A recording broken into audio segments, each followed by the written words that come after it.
Good evening, what's going on? Heir of Carthage here, and yes, I am back in Total War Warhammer 2, and Lizard Week continues. Now, I had family in town this week, my parents to be specific. It was for my younger son's birthday, so yeah, it was pretty exciting. We had a good time.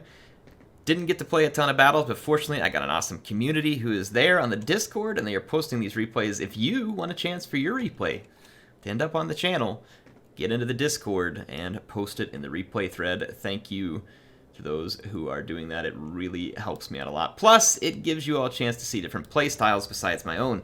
Now, I really was excited for this because I feel like this playstyle is one I have not approached very well yet, which is getting a few very powerful units with the Lizardmen and not a whole lot of anything else. This is a pretty small army.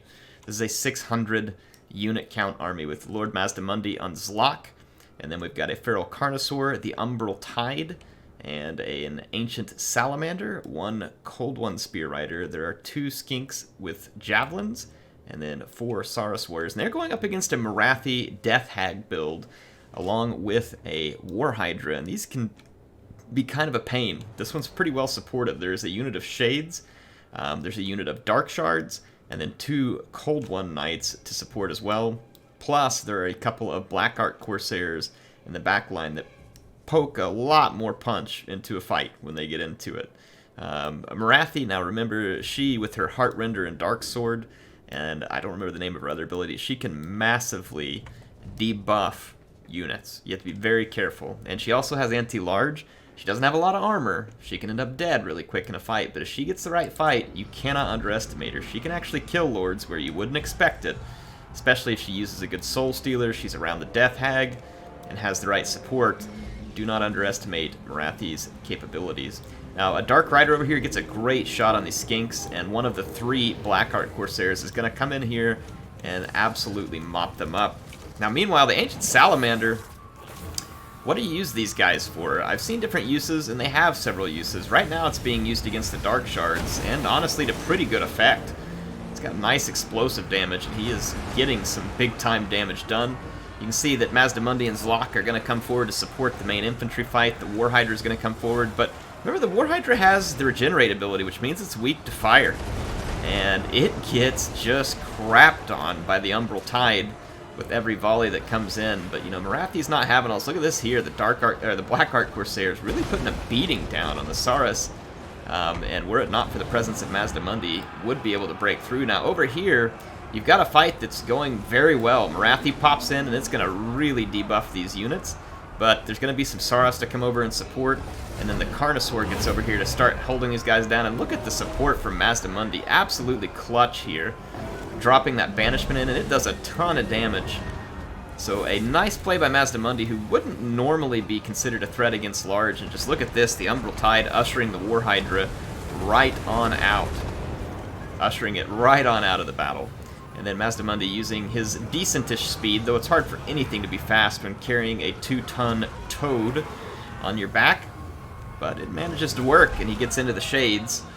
And those Shades are going to get shaded by Mazdamundi. Now, there are some regrouped units. The Lizardmen, though, kind of being cautious here, as they should. Kind of keeping units in reserve and keeping an eye on things. Morathi is staying up in the air. She does not want to get down here. Now, the downside of that is she wasn't over here to help finish this fight. And you've got the Umbral Tide just absolutely unleashing a rain of fire, literally, onto the Cold One Knights. And it's actually pretty effective because of the angle they're taking. It's not all just impacting the Carnosaur. It's taking a massive toll on the Cold One Knights. And then you've got the Ancient Sally. He came over here too. Some Dark Shards regrouped, and he just immediately takes a shot. Unfortunately, that one missed. They're going to get a few shots at the Umbral Tide. And then there's a Doom Bolt over there too. So the Dark Elves trying very hard to get rid of some of the key units. Morathi drops into this infantry fight, and the Saurus here are made to be almost utterly inept with her there, and the Death Hag is headed that way too. But I think the Death Hag's hoping to stop Mazdamundi from killing all the skirmishers, though that's not likely to be the case here. The Ancient Salamander gets a great shot here. That's going to put those Dark Shards back out of the fight. These Black Art Corsairs really don't have a chance against that Salamander. And although the Carnosaur has taken a beating, he's managed to rack up a bunch of kills, and then the Umbral Tide really getting their money's worth over here. And they're still alive, and the fact that they're alive is a big problem for the Dark Elves. Morathi would have to come down and try and take them out. She might be able to do so with her bonus versus large, but instead she decides to come after the Carnosaur and try and get it off the battlefield, and she's about to succeed in so doing. And the Ancient Salamander gets tied up in some spears, and it really doesn't want that fight right now. There's going to need to be some support, or it's going to have to run away, and it looks like running away is the preferred option there.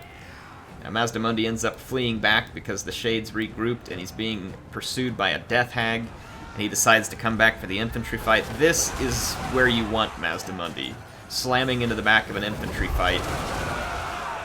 And he's going to break those up real quick because of the terror and the massive bonus versus infantry and armor that he gets. Look at this over here, the Umbral Tide getting a shot at some infantry. Very nice angles, and then along with the Skink cohort with Javelin, they put down a beating on the Black Ark Corsairs. You can see them moving forward here, but it is going to be very damaging. And then there comes a banishment from Mazdamundi as well. It actually ends up doing pretty good, all things considered. They kind of chase this unit for a second, and anything that they can get, because this is a close battle. Mazdamundi's having to deal with a Death Hag. But look at this net on Morathi. A little bit slow on the reaction from the Umbral Tide, but still, this is going to be good. Morathi is pinned. She has no armor, and the Umbral Tide has a bonus versus large. They are going to be very good at what they're doing right here. She's calling in a Doom Bolt, doing anything she can to stop this, but Morathi is really getting singed in a terrific play there with Mazdamundi, using him to control other units with the net. Mazdamundi is a very powerful unit if you're able to use him right, and this is kind of teaching me lessons, right? I don't like to spend all these money on these units, and it is a big risk, but it works sometimes. And look at that. Because of the damage, Morathi goes down, and her army drops with her. Without Mom Morathi, just can't go on there. Can't go on. So, Mama got taken out, and Daddy Croak wins the day here. Wins the day. And the Umbral Tide, MVP, all the way. Umbral Tide. That they took out a War Hydra, they took out Morathi, they took out a ton of Cold One Knights. The number of kills on that Umbral Tide totally belies the huge impact they had on this fight. And then Croak here too, 105 kills, definitely not bad depending on what he got into. Obviously some of them were skirmishers, and those are high value kills because they take away the ability for the enemy to pour in all that armor-piercing missile fire. But the net that made it possible for the Umbral Tide to quickly deal with Morathi was pretty clutch. It's a big play by Croak. So, in any case, do hope you all enjoyed this one. Thanks to Clanky and Erasmus, and he's actually given us another replay that's also a really fun one. And I feel like they're good additions to Lizard Week because he's playing in a way that I haven't, and I want you all to see this, and then I want to see it.